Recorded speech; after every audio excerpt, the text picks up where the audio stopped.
Hi, my name is Shlomi Ron. I'm a co-founder at the Visual Storytelling Institute based here in sunny Miami, Florida. A little bit about what we do. We help marketers like you rise above the communication noise with personalized visual storytelling program so you can connect better with your audience, empower their lives, and grow faster your company. In this episode, I wanted to explore one of the less talked about topics which is in visual storytelling and in general in communication, which is offline branded environments through art. No, it's kind of a very loaded term, but that's why I wanted to bring the expert to kind of unpack it for us today.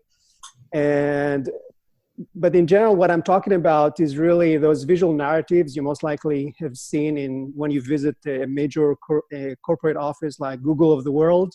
And you see there's a very fancy art integrated throughout the space. Could be a sculpture, it could be painted art, and it's typically commissioned by brands to support their unique culture in both customer-facing and corporate offices to bring up engagement with the employees.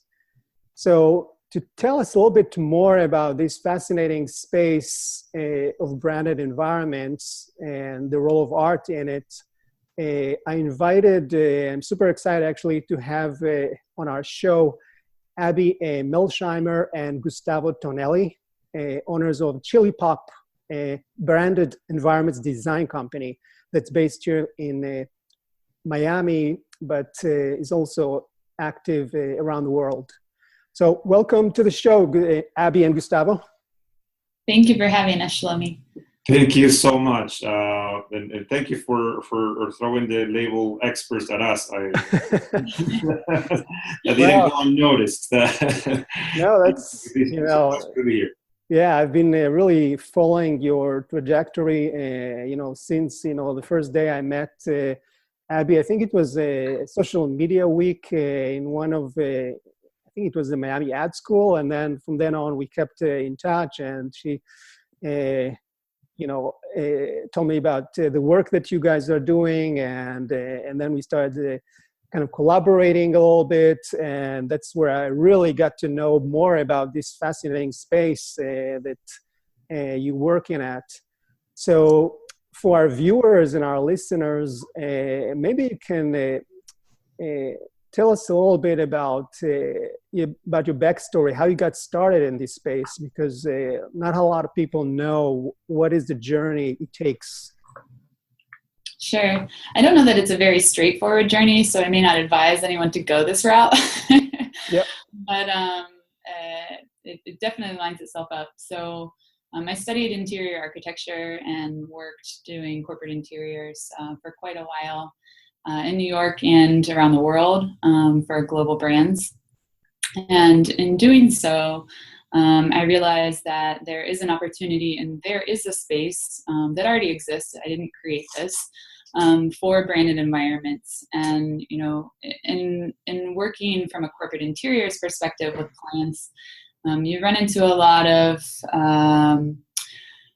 conversations or even misconceptions about what that is. And, sometimes you'll run into instances, and this is clearly not every client by any means, but you'll run into instances where, a client just wants to put a logo everywhere, or right. They just kind of like overdo the obvious. And the reality is, like, once someone steps into your space, there's a good chance they know where they are. So you need to give them kind of one level up about who you really are, truly are, in terms of who you are as your values, who you are as an organization, and that sort of thing. So I began to shift much more to the branded environments route, a little bit in a funny way, and went to graphics, and then worked my way through doing and worked a lot in brand as well, and helping build brands, and then kind of shifted and almost merged the two. To kind of really focus on branded environments. So it sounds that you started really on the agency side as a designer. Yep, that's exactly right. So, and design is still very much, we'll get into it. It's very, it's probably almost like the strongest leg for what we do, because a lot of things is right. led from design and design process. So, and then all the other components come together. And Gustavo? I think it's funny, something that Abbey mentioned, and not long ago we were meeting with colleagues, a competing firm in the same spectrum that we occupy, and they were telling us exactly the problem that they run when they try to recruit someone, because how do you recruit someone to work in what we do, right? Like the background to be anything, and I think that I am a perfect example for that. I work in marketing most of my life, particularly in music and television. But I was always on the creative side. I had radio stations. I did photography. So although on my corporate side I was trying to market companies and content, on my personal side I was always veering towards creating and putting out, whether it was like a book, an album, a television format. And when Abbey started sharing with me some of the possibilities on this realm, I felt, it was a fascinating challenge. How could you use something as big and sometimes as almost to be transparent as a space to manifest an idea or a personality of an organization or a company? And I guess I was like a kind of hooked to the possibilities. I see. So it sounds like that you started really on the business side as a marketing executive, and then you kind of shifted towards your passion, which is more on the creative side. Becoming more and more involved in photography, and you kind of combined your both strengths in photography and design, and kind of focus on brand environments. That is very interesting. So really a good backdrop to your expertise. But now that we know a little bit about how you started, can you talk about your definition of the branded environment, but in the context of visual storytelling? Because I know visual storytelling is a fairly new term, usually referred to actually you guys would appreciate it because it's typically came from graphic design, from movie making, photography, but not a whole lot in the marketing business context. And what you guys are doing is really bringing another element to visual storytelling, which is on the offline aspect, where people actually can touch and engage with the experience. So maybe can you tell our audience a little bit about your definition for brand environments in the context of visual storytelling? Sure. I think in regards to visual storytelling, just to make, I know a lot of the listeners are kind of following you in that regard, but if we think of storytelling, I think the best example is like a children's book. And I mean, we know it much more in terms of like as an adult book, but if we think about it in terms of a children's book, and then we actually go through it and eliminate all of the copy, that's basically visual storytelling. You're telling a story with a visual means of, creating a beginning, a middle, and an end for anyone. So, I mean, what we do doesn't necessarily have a beginning, middle, of an end, but in terms of branded environments, we are talking about a three-dimensional immersive space. We are talking about, when you walk in the doors of, whether it's a restaurant, a company, a hotel, a grocery store, whatever it is, once you walk in those doors, everything that you're surrounded with is kind of giving you that essence of that brand and that organization and their values. I think one idea that just like popped into my head is like a supermarket. So if we're going to go into a Publix, I mean, those people who are here in Florida know what Publix is and what that is in terms of like how it promotes the masses. Now, if we think of walking into a store such as Trader Joe's, you have a very different environment and you have a very different set of core values. And they're not listing them when you walk in the door, right? Right. But you get that understanding by the products that they have, by even the people that are there, and that's one of the things about brands. Is, you know, a brand isn't what you say it is as like a company owner. It's more about what everyone else says it is. Yeah. So it's kind of again that applies, like I said, across all sorts of. There's not like just one demographic of, you know, it's just grocery stores or whatever, but it's, you know, any sort of business or any sort of operation that requires space. I think that in both cases of that you bring up, like with visual storytelling in general, on the environment design, what we do, what it means for us is the narrative, both visually and in a larger sense, experientially. It is never an accident, right? It's never the result of omission or happenstances that just happen and were laid there. It's always the result of purpose and intent, you know, because customers care and they have choices. And if there's something that the millennial generation have taught us, is that would-be employees have choices too. You know, before organizations were almost took employees for granted. I give you a check, you come work for me. Millennials turned that in their head. It's like, well, I get that check anywhere. Why would I come work with you? So that forces, and those choices require brands to connect, to create a stronger, a deeper bond at any level with their communities, with their employees, with their clients, customers, and that cannot be. Is a high price to pay to leave those to chance. So that's where we come in the story or the visual or the experience to lead the design of what that space is telling everyone. Yeah, no, this is fascinating. So it sounds really like you're trying to create a story, but without a word. It's a more of a visual experience that once you engage in it, you hopefully get the message, but it's typically visual, right? Yes, it's always visual. Yeah. So you know, since we have marketers in the audience that maybe their ears are perking up now, you know, okay, so there's a message, there's communication. So what else can I get out of this? So, you know, what would you say, like when you work with a client, the typical business objectives you are asked to accomplish as part of your services? Yeah, it's something that definitely varies per case and per client.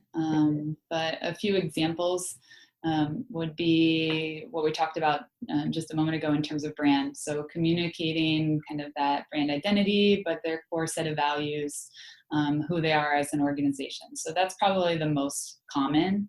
We could be communicating something as drastic as, let's say, two companies merge, right?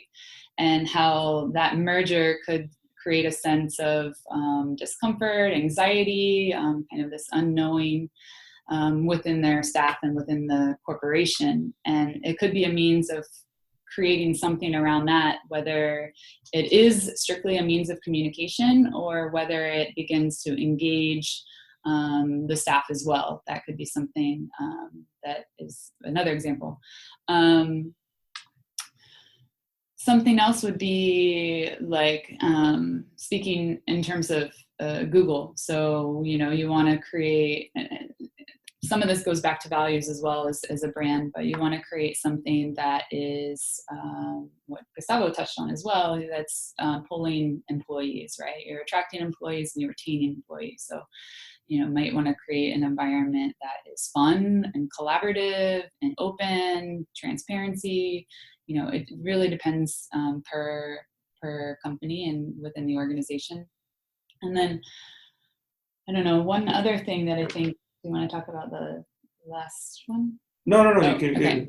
I would say is cultural relevance. So you find this much more so in terms of global companies. But you still have like the global, you have the overarching brand, but then you want to have, you want to be able to respect the local culture, and the their way of doing things. So it's about creating an environment that is welcoming of that, and completely relevant. So I think that if I may play with your question, Sure. the typical things that we're asked or clients ask from us, something that is amiss sometimes, the things that they don't, and we wish they did. It seems to see we're still in a growing stages of realizing the power of their environment. And what we hear a lot is like, well, yeah, my brand, my logo, my colors, and not the nuances, the very powerful uses in which that space can be put to use, like for the employees or the customers, or what are the dynamics, what they expect, what they can give them beyond a physical space to perform their tasks or duties of buying or working. And I think that we're seeing a little bit more of this, but we noticed that there's so much that they could be, and we are educating on that, but they could be obtaining or leading these towards, and they're not asking, I guess, because there's not enough education at what can be accomplished with this. So it sounds like from what you describe is that it's really covering, I mean, the most obvious base is really covering just express my identity. And, they have, as you said, Gustavo, a tendency to kind of, shove their logos as much as possible. Correct. And on the second level, those are kind of mid-level, they're looking for more broad expression of their mission statement. And the third one is those that really want to play a little bit and explore in communicating a new culture that they're advocating, and that it's not been communicated, as you said, could be a result of a merger or change in the company environment that really requires people to understand better the story, what they're, what should be their motivation to come to work every morning. But I wonder if you see any difference between clients that ask you for a branded environment in a customer-facing environment versus employee-facing. Well, yeah, I mean, what I wanted to say, something. Sorry, I got stuck in something that you were saying. Is that what's interesting there is that you still see a lot of confusing cause and consequence, right? Like a lot of people will tell us, oh yeah, well, these companies, of course, they have cool environments because they're the Googles and the Facebook and the ones that are like ahead of the drive in the environment, to be in tech or in finance or what have you. And they say, well, has it ever occurred to you that some of these companies might be there precisely because they embrace a certain culture rather than, oh, they got there so they can afford to embrace the culture? So, well, maybe they always did, and that is what took them there. So, again, it wasn't right. Something I was thinking when you were saying a little bit hang up on the question before. But do you see any difference between employee-facing and customer-facing assignments? Yeah, I think in regards to yes, because there's different objectives. So the biggest difference is mostly for us within the discovery phase and how we go, what we're trying to uncover. But they are typically very, very different. Yeah. I think what has helped is that there have been companies already, way before we and others similar to us have entered this space, that have tried to push and educate on the consumer retail experiences. Brands like Muzak or Mood or DMX, they were already, or Technomedia from Atlanta, they were already pushing and selling big technical events and showing and studying and researching of the impact of this in consumers. So I think that this has been around for a little bit longer. So you see companies are a little bit more aware of the effort and monetization that needs to be put in place with regards to consumers or customers. It has not been, but ironically, there is a lot of research that tells you that the return on investment of having a space, tailored, like a nurture space for your employees, but this research has not been used yet because companies like ours did not exist. So it's only now that we're trying getting all of this research and starting to showing them and say, hey, well, this is not a cost. This is like savings that you're having. It'll cost you less to have the same employee if you have a nice space that if you force them to work in a warehouse behind the airport. Right. No, that's fascinating. So it sounds like, if we need to summarize, if someone in our audience are interested to entertain this opportunity, then obviously it really depends, as you said, who is the audience. But if it's the employees, it's typically veers around enhancing a certain culture to increase engagement, productivity. And if you're talking about employee facing, it's obviously probably a dual goal, I would assume, which is more kind of communicate the culture of the company, but at the same time create an environment that really supports increased sales from customers in that space. And let's not forget that lately, with the competition of the widespread of the internet, you're specifically on retail, you're probably always better off from a price standpoint buying something online. It's always going to be cheaper. There's just no way for anyone to compete with that. So the only thing that you could do to bring people to your store is leverage that with a positive experience, right? If they're buying the experience more than the product, because of the product they could buy from their homes. Right, exactly. No, there's no substitute to the offline tangible experience of engaging with products. Exactly. Yeah. So now that we know a little bit about the typical business objective that you are asked to accomplish, can you talk a little bit about the end-to-end process of how you go about executing a brand and environment design job? Who are the players? Because I know you said there is the art component, the design element, and the brand. So you probably looking to apply all those three areas in your work. Yeah. I'll talk from a very pragmatic standpoint in terms of what our process looks like.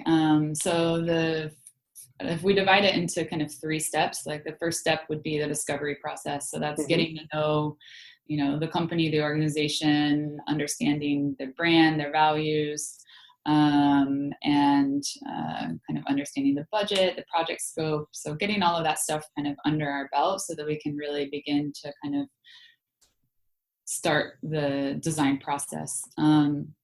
Step 2 at a high level again is development. So that is where essentially the design process starts. So once we know and understand everything that we need to, even in that discovery, a little bit of strategy in terms of how we begin before we design, and then we begin with concept development, design development, and we'll even start the budget review process.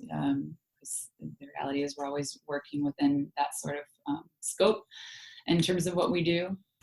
And at the same time as we're developing all of that, we are also beginning to take a look at and when we use the term art, we use it in a very broad sense. So an artist could be anything from, the more traditional sense is, a painter or a illustrator or something, but it could be something, it could be they do kinetic sculpture, or they could be someone, it could even be a musician. It could be, that term is very broad. So based upon where our design is driving us. At the same time, we start to kind of do our due diligence in terms of who would be the right person to bring to the table, or what style of work.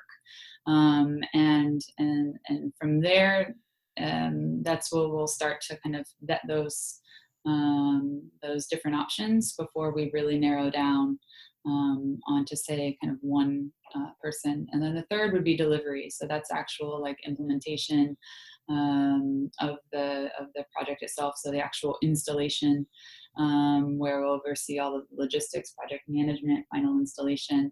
And a lot of these things. So if we talk on a broader scale, which we haven't dove into too much, so a lot of what we do is kind of at the intersection of brand, design, and art. So it's a sweet spot. You imagine like 3 interlocking circles, and that's because all of them come to play in terms of what we do. So the brand is clearly what we're communicating. That's kind of the storytelling aspect. The design is the process that we go through to kind of take the project to life. And then in terms of the implementation, and this is where we really see ourselves as a differentiator, is that is then applied through a means of art. So rather than, you can think of something super simple as like a graphic designer, which is also a means of an artist, a graphic artist. But very often you'll just see something that's like printed and hung on the wall, which is fine. We could do that too. But it varies on budgets and whatnot. But one of the things that we like to do when budgets are available, and not that it needs to be anything crazy, but is to actually get that artist installing on site. Again, artists, I use that very loosely, but everyone's mind has a tendency to go towards like, oh, they're on-site painting, but depending upon what is created.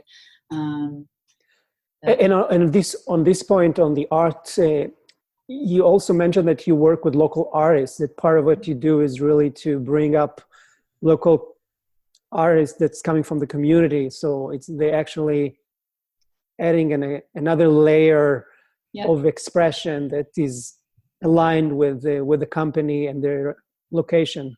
Yeah, I think, and that goes back to like cultural relevance. So if we can pull, the idea is to always try and pull local talent, because the reality is, there's people who are doing amazing work all over the place, and there's, even here in Miami, there's tons of talent.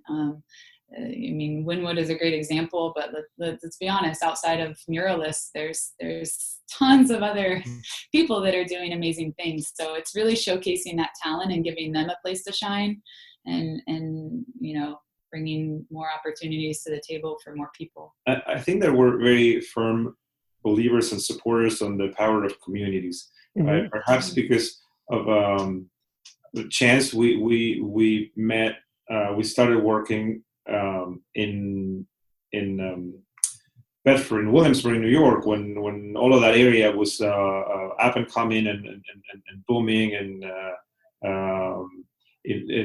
then later on we saw that happening here in Wynwood, as Abbey mentioned. So I think that we have friends working. We kind of saw it in Shoreditch in London. How the development of the explosion of certain areas benefited everyone involved in this. It created an energy, if you will, that made the business that were there thriving. The new business wanted to engage and push what was happening. So we've seen firsthand, and we believe a lot in what a community can do for everyone. So I think that our idea, whenever possible and viable, to involve local artists has to do with this belief and say that, okay, if we can just create something, an ecosystem that pushes and develops on identity, it benefits everyone, because it doesn't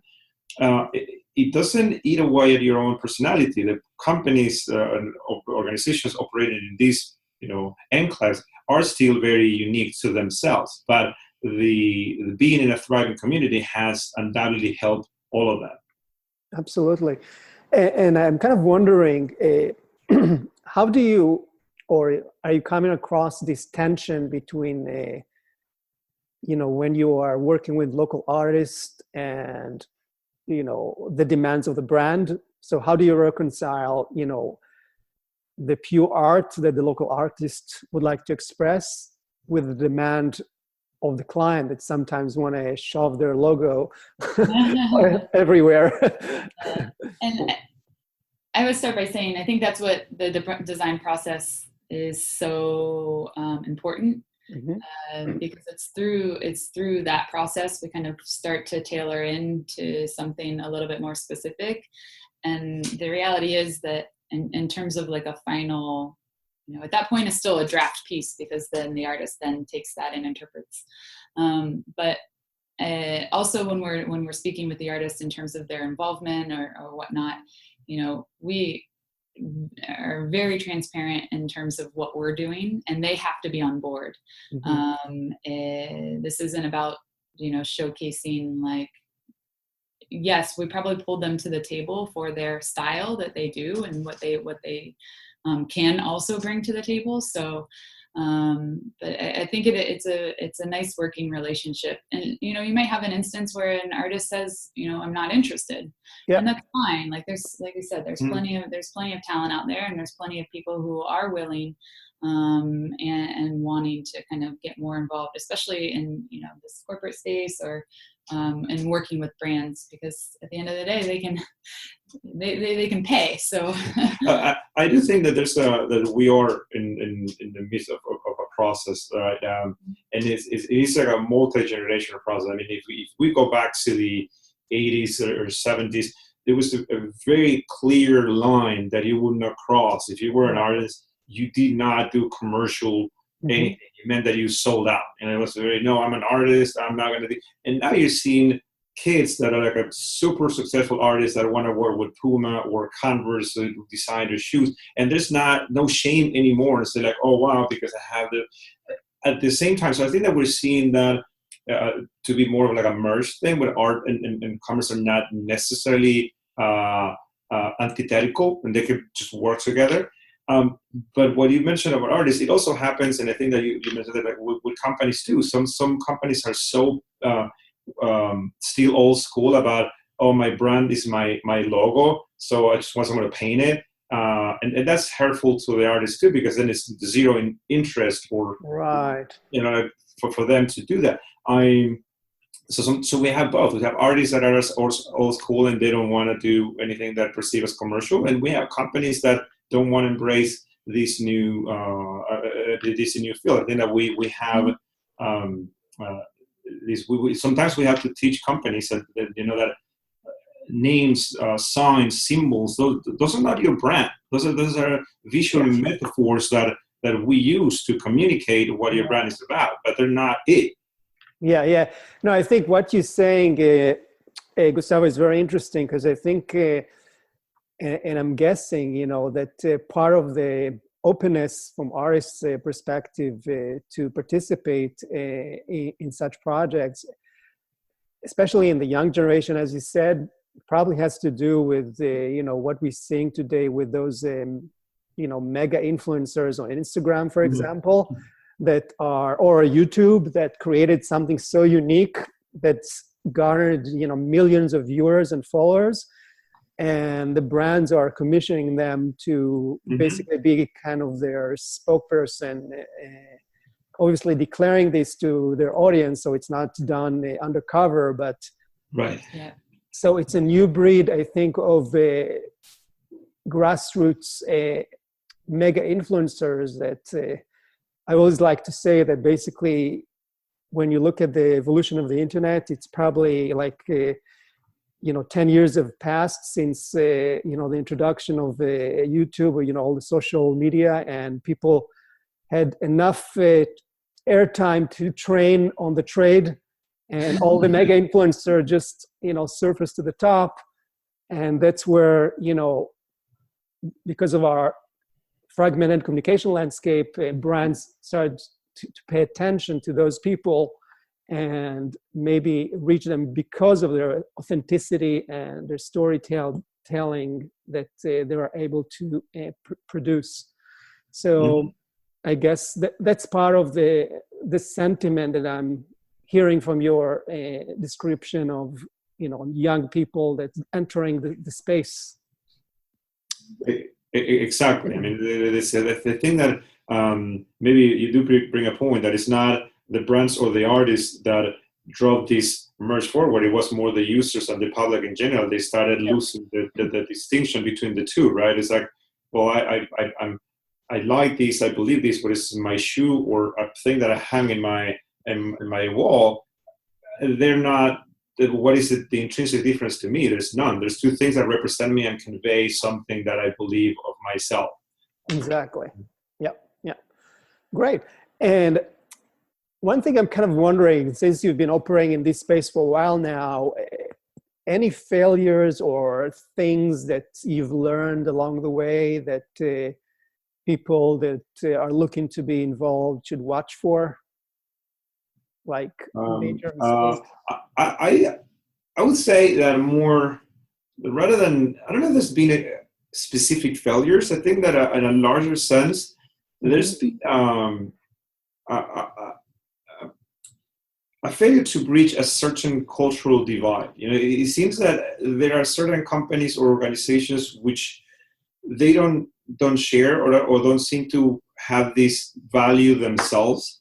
And I think that the biggest learning curve for us has been to accept that there are companies that just can't be educated on this. There are companies that do not share these beliefs intrinsically, I guess, and we're done trying to evangelize them. I think that we realize that I mean, if they don't get it, it is just a waste of time. And I think that has been the biggest failure, or the biggest. It took a time to realize, hey, I mean, they're not seeing the benefits of, or again, they don't have it in their own culture to nurture their employees, to believe in what and how you communicate who you are as a brand. So I think that it's been accepting that we're better. We don't pursue these type of companies, and when we notice that it's hate, all good. I know someone who can paint your walls whatever you want, but we're not gonna go there. And do you think this has to do with the size of the company? As you know, the larger the company, no. I don't think it has to do with their money, with their funding, or with their size. I think it has to do with a cultural. Belief. I think it goes back to what we were saying. There's extremes, right? There's extremes on the corporate side. There's extremes with artists, and you know, we're not trying to reach out, you know, everyone. You know, there's a sweet spot for us to exist and operate, and that's where we focus our attention. And if we get involved with someone and they're just like, you know, resistance, well, you know, it's probably not a good fit, and we might have to step away from that. Absolutely. Regardless of you know, financial, you know, means or whatever the case may be. You know, they may be, you know, the company you've always dreamed to work with, and then you get to working with them and you're like, we're not seeing eye to eye, and knowing that that's okay to kind of, you know, it's going to be better in the end for everyone. Sure. No, absolutely. So when you do work with the happy clients that are really loving what you do, what is the typical success criteria that they're looking for after the project is done? I don't know that there's one specific thing. I would say it also depends upon what they're asking for, right? What were their main objectives and goals? So, you know, based on that, it could vary quite a bit. A lot of times, you know, when we're talking about like a corporate environment, we're talking about, again, employee retention and overall morale. Those are things that can be noticed kind of right away. There's surveys, I'm guessing, right? And surveys, and even just, you know, leadership getting a sensibility of like how things are. Yes, if we want something measurable, we could send out a survey. It'd be very interesting to send one out prior, and that can be a part of the discovery process, and then send one out at the end, and then even send one out like, you know, 6 months, a year later to kind of get more feedback. You know, sometimes you'll have the case where, you know, you do one of these things and, you know, right after everyone's like, yeah, this is great and whatnot. And then a year later, it was like, oh, that was just a quick fix for dealing with something and it hasn't carried across. So you come across all sorts of things. Do you have anything to add to that? No, I think that is. So it sounds like that basically for an employee-facing project, it's when the job is about driving a cultural change or really bringing morale, then you obviously have very quantitative tools like surveys that you can actually run. And And then clearly, if we're talking about something that is, consumer facing, if we're talking about retail experience or hospitality or whatnot, that's much easier to measure than say the kind of corporate setting. You can measure your sales right quite easily. So those things are a different means of measurement, but the impact is quite is more evident than most people like realize at the beginning. They all feel it when it's done, right? But I remember when I was younger and I was living in New York, and a few of my friends were working for Facebook and Google, was these companies were starting, and they were such heavy promoters of the working environment and spaces. I mean, they were constantly talking about all the perks and the things that were new at the time, right? And they were, entry-level employees, and still that was something that was very different, because and never in my life had I experienced that. Like people went to work, they got some, relatively little money, and no one felt that they needed to be loyalists to the company, and yet they were. And I think that that's what the first thing that companies, are shocked to see. How when they change these things, all of a sudden their employees become their biggest fans. Yeah, interesting. So now that we actually get to know a little bit about the business objectives you are asked to accomplish, the success criteria, can you give maybe, one you, Abbey, and one example you, Gustavo, about a project that you really think is a great example of brand environment design? It doesn't have to be yours. It could be from the industry as well. Sure. One that I would say we've already touched on, which is very obvious, and I think everyone probably listening can relate to, is going back to the topic of Google.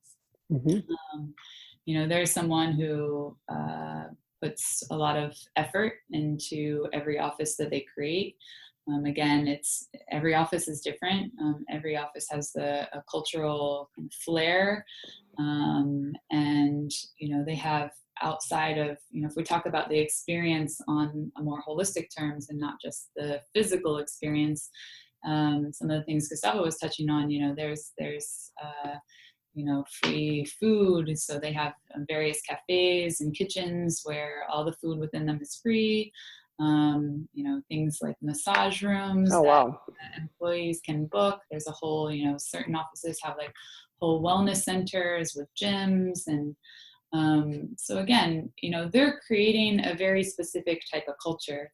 And I think one of the biggest, they're clearly a leader. They're clearly a leader in what they're doing. And as are a lot of, there's a number of tech companies that are kind of following that route. I think that as we converse and speak with companies, it's really digging deep and asking questions too about, what brand culture they're creating, because it's not just about following. Clearly what they're doing is working well. They have brand advocates who work for them, and that's the hardest thing to create. So really, as we engage with a company, is get them thinking about what is the brand culture that they're creating and why. Yep. Because if they're just following, that's probably not the right route. And to get them thinking a little bit more, like another example, just to kind of get off of Google, because they're an easy target in this regard. Is WeWork, right? And again, still a very iconic, kind of space type. But space type aside, those who work for WeWork corporate, they do what they call summer camp every year. And they go off and they spend a certain number of days, and it's basically like a festival for their employees, where they have music and yoga and all of this stuff. So that's kind of another extension of like, what are as a corporation, like, what are you creating? What are you giving to your employees? Because at this point in time, like, a paycheck is kind of not enough. Yeah, absolutely.